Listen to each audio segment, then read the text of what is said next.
सजग असलेलं एकमेव व्यासपीठ भारत न्यूज 44। बातमी तीही बिंदास। अंबरनाथ तालुक्यातील काकडवाल येथील गोठणेपाडामध्ये त्या माऊलीच्या मुखातून एक शब्द निघाला, माझ्या अंगावर हे घड पडले असते तर माझी या जीवनातून कायमची सुटका झाली असती। मात्र महेश दादा, तुम्ही देवासारखे आलाय, हृदय पिळवणारं वाक्य होतं त्या पीडित महिलेचं।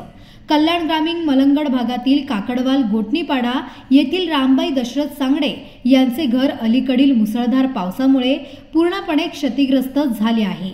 या कठीण प्रसंगी त्यांच्या मदतीसाठी महेश दादा धावून गेले आणि त्या कुटुंबाला तातडीची आर्थिक मदत केली आहे। त्याचबरोबर रामबाई यांचे निवासस्थान लवकरात लवकर पुन्हा नवीन स्वरूपात लवकरच उभे राहील याचीही जबाबदारी त्यांनी घेतली आहे। त्यांनी घर बांधून देण्याचे आश्वासन वैयक्तिकरित्या दिले असून त्यांच्या डोळ्यात पुन्हा आशेचा किरण दिसावा यासाठी आम्ही सर्वतोपरी प्रयत्न करू।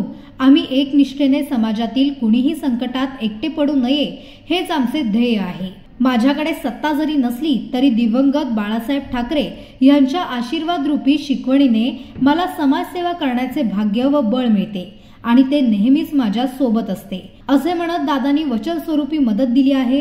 यावेळी त्यांच्या सोबत अंबरनाथ ग्रामीण तालुका प्रमुख चैनू जाधव, हरिचंद पावशे आणि इतर कार्यकर्ते व ग्रामस्थ, सेना पदाधिकारी उपस्थित होते। अशाच नवनवीन अपडेटसाठी बघत रहा भारत न्यूज 44। सत्याचा प्रकाश, बातम्यांचा विश्वास।